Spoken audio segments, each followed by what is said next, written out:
로또 당첨의 기회를 얻을 것이냐, 포기할 것이냐. 청약 통장 얘기입니다. 527대 1. 지난달 분양한 레미안 원펜타스 1순위 청약 경쟁률입니다. 그런데 이 당첨 결과를 놓고 부정 청약 의혹이 제기되면서 정부가 당첨자 실태 조사에 나서기로 했습니다. 자세한 이야기 김인만 부동산 경제연구소장께 듣겠습니다. 소장님 어서 오세요. 안녕하세요. 네, 레미안 원펜타스, 이름도 어렵네요. 네. 그 어렵게 당첨이 됐는데 네. 정부가 이거 좀 이상한데 다시 보겠다고 하니 약 주고 병 주는 겁니까? 어떻게 된 거예요? 네, 이 아파트가 왜 이렇게 로또가 됐냐부터 좀 설명을 드려야 될 것 같은데요. 분양가가 전용 8사가 23억 원 정도 됐습니다. 네. 주변 시세가 40억 원이 넘습니다. 와. 그러니까 당첨만 되면 15억 원 이상 시세 차익을 얻을 수가 있기 때문에 네. 너도 나도 청약을 했고요. 경쟁률이 500대 1 이상의 높은 경쟁률이 나왔는데, 자, 당첨이 되려면 여기서 이제 저도 네. 깜짝 놀랐는데요. 만점자, 청약 통장을 민영 아파트들은 이제 가점제로 하는데 84점이 만점입니다. 만점자가 무려 3명이나 나왔고요. 네. 만점자가 3명이나 나왔고 커트라인이 70점입니다. 그러면 저 같은 4인 가족, 네. 예를 들어서 만점을 받으려면 무주택 기간이 15년이 돼야 되고요. 네. 통장 가입 기간이 15년이 돼야 되고, 이거는 기본이고 예. 가족이 7명이 돼야 됩니다. 그러면 저처럼 부인 1명, 딸 2명이 있는 4인 가족은 네. 만점이 69점밖에 나오지는 않습니다. 예. 아무리 노력해도 저는 될 수가 없는 거죠. 그러면 84점이 어떻게 나왔느냐? 이게 이제 논란이 되는데, 84점이 되려면 부양 가족이 나 빼고 6명이 돼야 되니까 아랍 왕자들, 부인이 한 6명 있는 분들은 네. 가능한 거고요. 그게 안 된다면 자녀가 5명이 네. 돼야 되는데, 자녀 5명이면 아마 과로사로 아마 먼저 죽을 것 같습니다. 근데 방법이 있죠. 네네. 부모님 부양하면 되잖아요. 바로 그겁니다. 부모님을 부양해야만 유일하게 점수를 69점보다 더 높게 받을 수가 있는데, 예. 84점 만점을 받으려면 한번 보십시오. 이게 분양가가 23억 원이면 현금이 10억 정도 가지고 있어야 되고요. 네. 무주택 기간 15년 동안 부모님을 부양 가족으로 같이 한 집에서 살고 있다? 네. 이게 상식적이지 않다는 거죠. 그래서 많은 분들이 불공정을 제기하면서 네. 민원을 많이 넣었고 국토부에서 실제로 조사에 들어갔습니다. 네, 만약에 그 위정 전입이라든지 네네. 어떤 그 부정 의혹이 사실로 밝혀지면 그 물량은 어떻게 되는 거예요? 그러면 부적격이 되는 거고요. 그 부적격 물량은 우리도 아마 많이 들었을 겁니다. 네. 무순위 줍줍으로 다시 나오게 됩니다. 몇 년 후에 무순위가 나오게 되면 예. 또 엄청난 경쟁률을 기록할 것으로 보입니다. 그러니까 527대 1, 그 사실상 전교 1등한 거잖아요. 네네. 근데 이렇다 보니까 내가 뭐 통장 갖고 있어도 되겠어 하는 생각 때문에 뭐 해지하는 사람들이 많다면서요, 요즘. 맞습니다. 이게 이 경쟁률을 보고 아마 놀란 사람들이 굉장히 많을 텐데요. 가입자 해지 수가 굉장히 많이 늘어나고 네. 있습니다. 이게 보면 1년 만에 거의 한 35만 명 정도가 줄어들었는데요.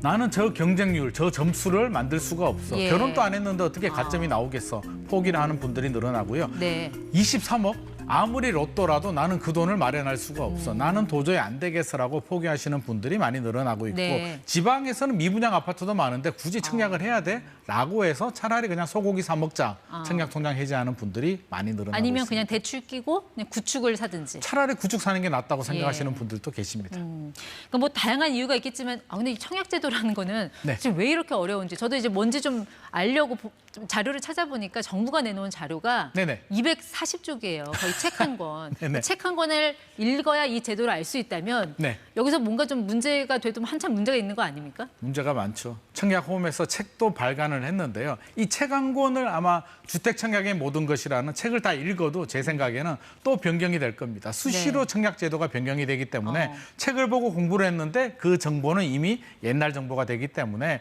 이게 사실 복잡해도 너무 복잡하고요. 이게 너무 어렵기 때문에 아예 청약을 엄두를 못 내는 분들도 많이 있습니다. 다음 달에 또 바뀐다면서요. 뭐가 어떻게 달라지는 자, 거예요? 9월부터 또 바뀝니다. 또 바뀌는데 공공분양주택들, LH나 SH가 하는 공공분양주택은 네. 납입 기준이 10만 원씩 납입 인정이 됩니다. 월 10만 원.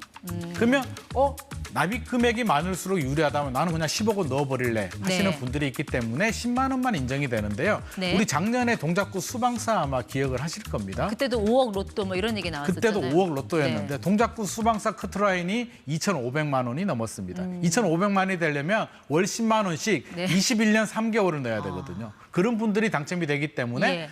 어려움이 있었는데 9월부터는 25만 원으로 상향 조정을 해줍니다. 그러면 공공주택의 경우인 거죠? 공공주택입니다. 예. 국토부에서는 25만 원 올려주니까 21년 안 기다려도 돼. 더 빨리 기간을 채울 수가 있다. 납입 금액을 채울 수 있다는 납입 금액을 올려서 거죠. 당첨 기간을 앞당겨라라는 건데 맞습니다. 그게 뭐 저만 25만 원 넣네요. 앞 사람, 옆 사람, 뒷 사람 다 25만 원씩 넣으면 오히려 네네. 그냥 당첨금만 올라가고 더 힘들어지는 거 아니에요? 결국 속내는 주택도시 기금이 고갈이 되고 있기 때문에 많이 납입하라는 거고요. 너도 나도 예. 25만 원을 넣게 되면 나는 10만 원 또 부담스러운데 25만 원 어떻게 넣지? 부담을 느끼는 분들은 결국에는 청약통장 해지로 돌아설 가능성도 높습니다. 그러니까 10만 원도 지금 숙제하는 기분으로 억지로 넣고 있는데 25만 원을 도대체 어떻게 내냐? 차라리 그냥 연금으로 돌리겠다. 이런 생각하지 않을까요? 충분히 그런 생각을 할 수가 있죠. 이게 분양가도 너무 비싸고요. 이게 사실 공공분양 같은 경우에도 월 10만 원씩도 부담스러운데 25만 원 넣기는 현실적으로 굉장히 네. 어렵습니다. 그리고 민영구 아파트 같은 경우는 가점을 만들어야 되는데 가점도 현실적으로 굉장히 어렵습니다. 그 당첨 확률도 낮고 분양가도 높으니 그냥 이참에 통장 깨버리자 하는 생각도 할 수 있지만 네. 오늘 속보 떴거든요. 그러니까 서울 집값이 22주 연속 계속 올랐는데 네. 자, 이런 상황에서 청약통장 없이 내 집 마련 어떻게 하지? 하면 또 이게 미련이 남을 것 같고 어떻게 해야 돼요? 이게 딜레마죠. 청장이 필요 없어 보이는데도 해지를 하려고 하면 언젠가는 필요하겠지라는 생각이 드는데요. 네. MB 정부 시절에 반값 보금자리 아파트가 있었는데 그때 반값 아파트 당첨되신 분들이 오랫동안 그냥 묵혀두신 분들입니다. 그래서 네. 무주택자들은 월 10만 원씩 9월부터는 25만 원씩 할 수 있다면 꾸준히 납입하시는 게 좋습니다. 지금은 네. 금액이 얼마 되지 않아도 10년, 20년이 지나면 분명히 효자가 될 수가 있고요. 네. 혹시라도 옛날에 가입했던 통장 중에 청약저축이라는 통장이 있습니다. 네. 공공분양을 할 수 있는 청약저축 통장을 가지고 계시는 분들이라면 절대 해지하시면 안 됩니다. 네. 월 10만 원씩, 25만 원씩 꾸준히 넣으시고요. 예. 이 청약저축 통장은 상속 내가 돌아가셨을 때 예. 상속뿐만 아니라 세대주가 바뀌면 이게 통장을 넘겨줄 수도 있기 때문에 네. 저축을 가지고 계시는 분들은 반드시 가져가시는 게 좋습니다. 조금 전에 우리가 그래픽에서도 봤지만 그 네. 월 납입 금액이 20만 원에서 25만 원, 맞습니다. 10만 원에서 25만 원 올라가는 거 외에도 네. 과거에 갖고 있던 청약 저축 예금 부금 이거를 주택 청약 종합 저축으로 전환할 수 있다. 전환하면 뭐가 좋아요? 이게 2015년부터 이제 종합통장으로 바뀌게 되는데요.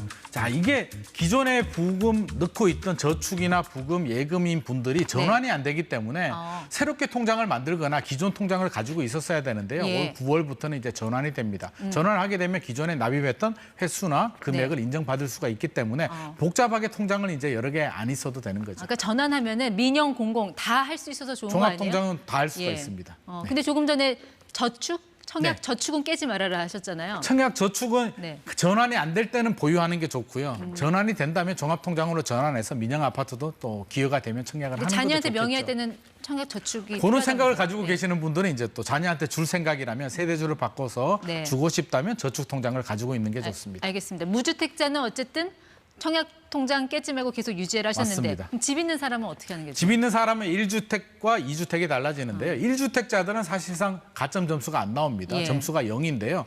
추천 물량으로 할 수가 있습니다. 추천 물량은 도전할 수가 있기 때문에 확률은 떨어지지만 추천 물량을 도전하시고 싶은 분들은 1주택자도 청약통장을 보유하시는 게 좋습니다. 제 주변에 1주택을 가지고 있는데요. 네. 추천 물량을 67번 도전해서 당첨되신 분도 있기 때문에 의지의 한국인이라면 1주택자들은 청약통장을 가지고 있는 게 좋겠고 2주택 이상이 되면 추천 물량도 안 되고요. 가점도 네. 안 되고요. 공공분양도 안 되기 때문에 소고기 드시고 싶은 분들은 해지하고 소고기 드셔도 되겠습니다. 알겠습니다. 나중에 은퇴하시면 청약 학원 뭐 이런 거 열심히 잘 되지 않을까요? 청약 제도가 워낙 복잡해서 네. 한번 고려해 보겠습니다. 알겠습니다. 부담스럽지 않을 정도로만 넣고 네네. 무리하지는 말자. 네. 김인만 소장이었습니다. 고맙습니다.